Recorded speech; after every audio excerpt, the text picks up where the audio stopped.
If your iPhone's side button is broken and you can't launch Apple Pay the usual way, don't worry.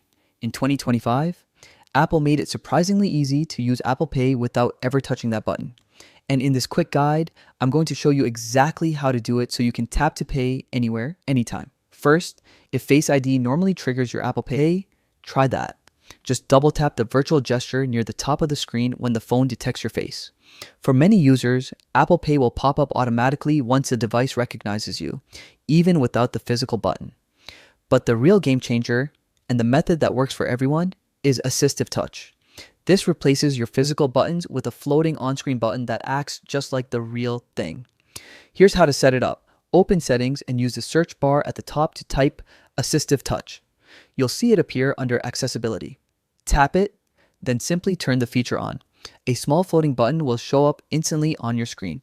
This button can mimic almost every hardware button on your iPhone. To activate Apple Pay, tap the floating button, navigate to the device or more options depending on your layout, and choose the action that replicates the side button, usually a double tap or home button style shortcut. Once you choose it, Apple Pay will slide right up just like it normally does. And that's it.